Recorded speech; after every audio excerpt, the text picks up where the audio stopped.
We are 5 students working on a research project about the co-contraction of the lower back and abdominal muscles and the movement patterns during external tasks. Therefore, we did a lot of research in different databases, like PubMed and Cochrane. With this knowledge, we would like to share our thoughts and founded facts about some treatment options for non-specific low back pain in the provided literature. As we all know, is low back pain a common musculoskeletal problem and has impact on approximately 9.4% of the global population. Around 26.3% of people with low back pain visit a physiotherapist for treatment, and this is increasing over the years. Therefore, it is important to understand what low back pain exactly implies and how to manage this. A lack of motor control is often linked to low back pain in several studies. Insufficient motor control and maladaptive movement patterns are predisposing factors for developing and maintaining low back pain. Stability and motor control are partially determined by the use of co-contraction, which can be described as simultaneous activity in agonist and antagonist. It provides a level of stiffness which leads to sufficient stability when encountering small disruptions. However, too much co-contraction leads to an excessive amount of stiffness, which leads to changes in the movement pattern. Eventually, it can impair performance and movement precision. But how can we treat insufficient motor control and maladaptive movement patterns? There is a variety of non-operative methods that are available for treatment. It is difficult to define the most effective treatment. Therapists often use the bracing method, but is this effective for treating low back pain? In this knowledge clip, we focused on the bracing method and why this might not be the best treatment for low back pain. What does the literature say about bracing? Bracing refers to lumbar stabilization exercise, what may be effective in improving functional mobility and reducing impairments. Hollowing exercise, which concentrates on the contraction of local muscles, draw the belly button toward the lumbar spine. On the other hand, bracing exercise, which contract the local and global muscles at the same time, are performed by pushing the abdomen out externally. John et al. Found that use of combined exercise was more effective than use of the abdominal draw-in maneuver alone. In a study was found that abdominal bracing combined with active straight leg raise has a positive effect on lumbar stability by increasing the thickness of deep abdominal muscles. There are several studies that compared bracing exercises with hollowing exercises. The main conclusion of these studies is that bracing exercises rather than hollowing exercises is more effective for activating the abdominal muscles.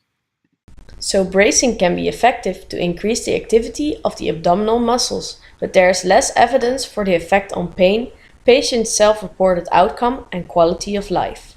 Furthermore, the exercise frequency seems to be more important than bracing itself.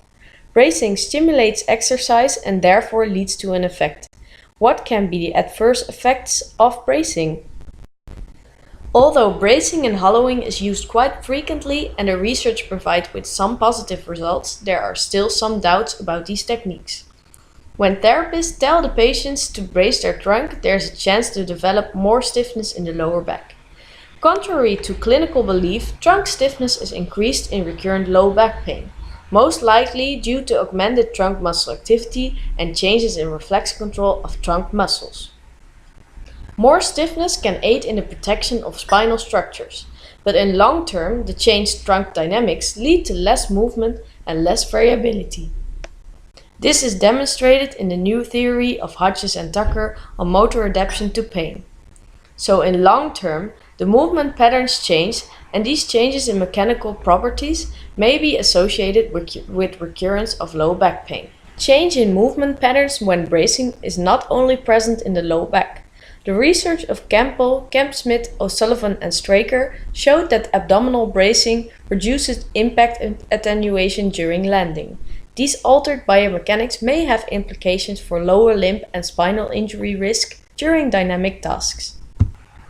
Another point that should be considered is, when patients are taught to stiffen their trunk to protect the lower back, this can lead to the belief that certain movements are hurting the back. If there's one thing important about chronic low back pain, it is that the patient have to learn that their pain is not in relation to damage in the anatomical structures. When they are taught to protect the low back by bracing, they might get the feeling that movement without bracing and keeping the back straight is not safe. It could lead to more fear of movement, and this has a negative impact on the pain. The research of Karajanis, Smeets, van der Hoorn, and Hodges shows that fear of movement is associated with trunk stiffness, which supports this theory. So, what can we do with this information? We have seen that there is some evidence for bracing and hollowing, but there are also some important factors that question these ideas.